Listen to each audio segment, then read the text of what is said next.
and I will be demoing my Typescript CRUD program.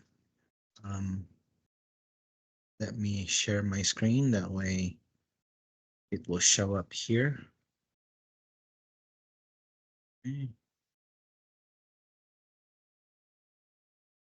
Okay, so I have here my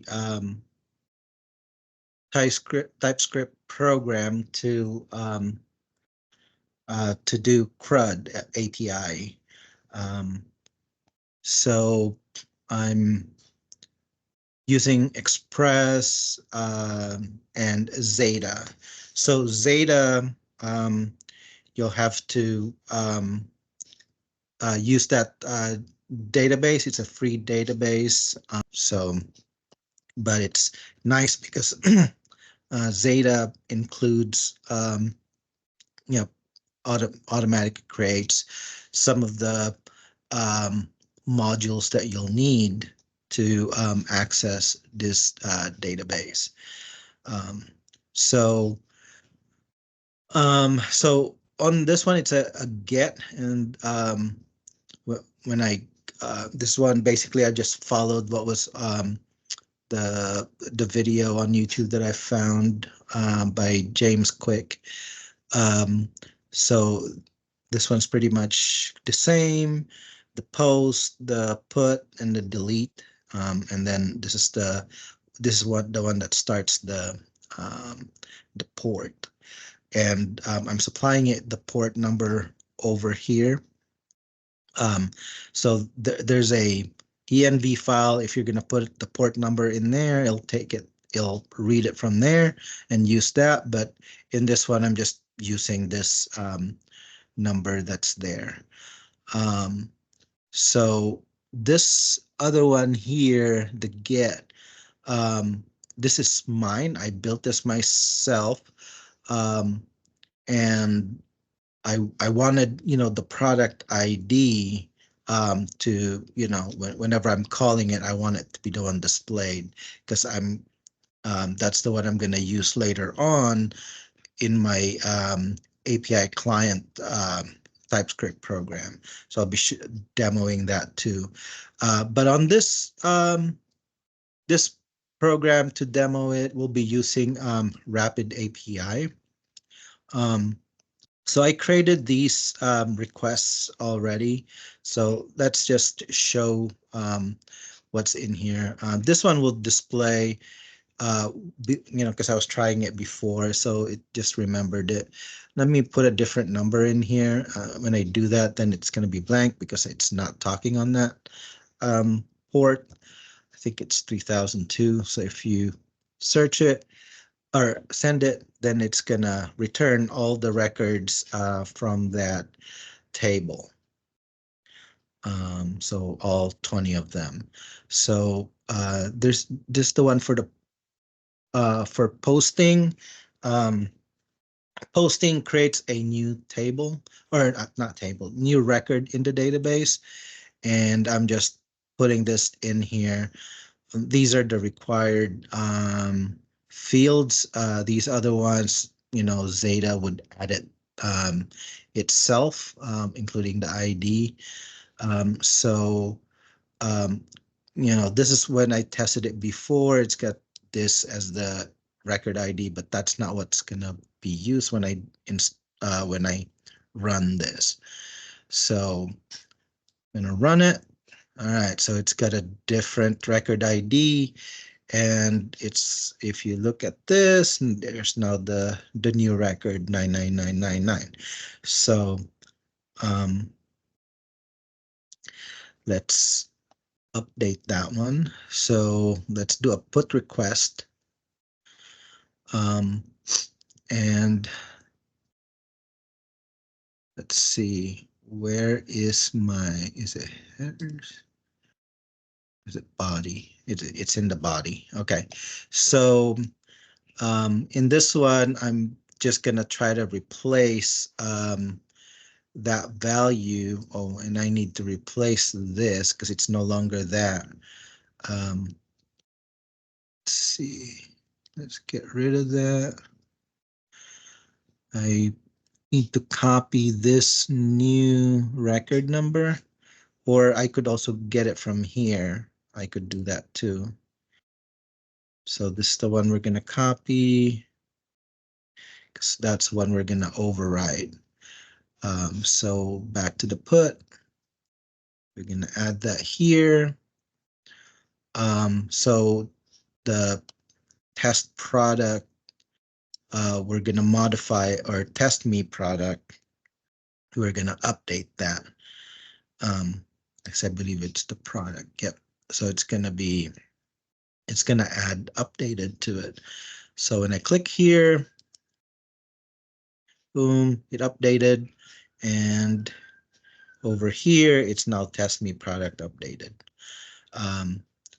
So let's test the delete function. Let's get rid of that because it's no longer that.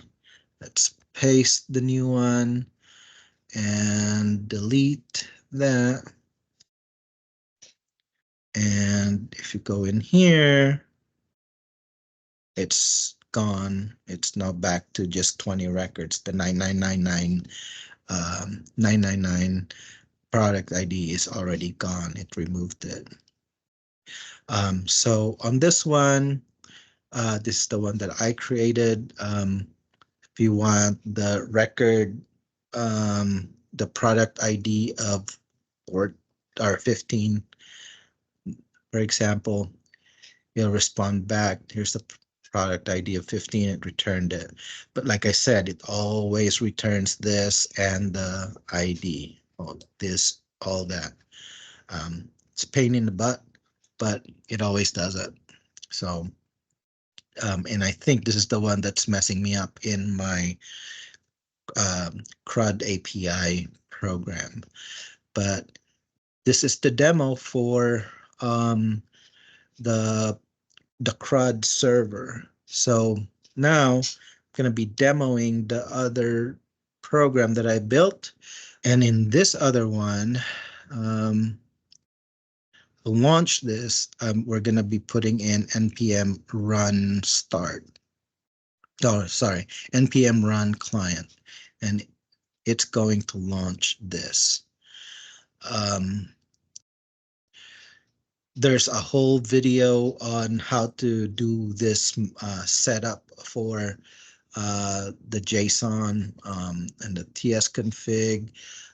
So basically, I just followed those and in order to get it ready for me to start typing in my program in TypeScript. So in this one, basically, I'm just calling this class and this product API, which would allow me to read the information. But those are the classes that I built, getting it or importing it into my program. And I'm creating an instance of the product API. I'm creating an array of indices. That way I can display it to cover the requirements of the program. This is the recursion portion. Basically, I'm just printing the first 10, using the product ID, just gonna display that. So let's look at the product class. Basically, it's this. So I think this is the one that is messing me up. Well, not this, but inside the body of the API. I think that's the one that's messing it up because it's not acting like a fully JSON program because it's coming in as undefined. But regardless, this is the product API, and all it does is getting a GET request to my server, the 3002 port, API products, and I'm supplying it with a product ID, and I'm the body contains um, the JSON program, and I'm just displaying it because this one is not working. This is supposed to um, give me back um, the product. That way, I could send it to the calling program in the index TS, but it's not quite working. So I'm just gonna I just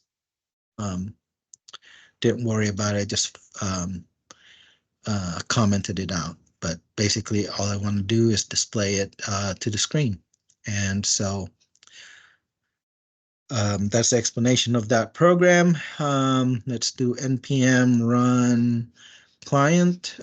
Like this one right here, this is what it runs.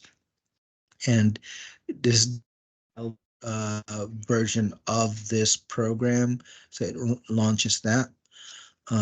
So when I do it, so and as you can see in the very beginning here, um, I have this 1, 2, 3, 4, 5, 6, 7, 8, 9, 10. And this is the way, it's asynchronous. So not only in here, as you can see, the numbers doesn't, like, it's not in sequence. It's just, you know it's returning it, but it's not in sequence. The program runs in sequence, but it's because it's asynchronous, it just responds to the calling program, and you know um, uh, getting it asynchronous, and so it's not in sequence. So um, yeah, in here, this is where I'm displaying it, um, when actually right here, whenever it's already 10. So it did all this, but it was asynchronous. It printed this one first before um, it did the printing over here. Um, and yeah, this is the one that would actually, this call right here is the one that prints each one of these. And like I said, it's not in sequence. And then it did this one. It's really last in the sequence, but it did it first. As you can see, it did it right here. And then it received all those calls, the asynchronous calls, and it printed it out. So that's my program. Like I said, I would not be using TypeScript as um, an API client, normally, but for this course, I need to use TypeScript, so I can get credit. That's all I have. Thanks. Bye.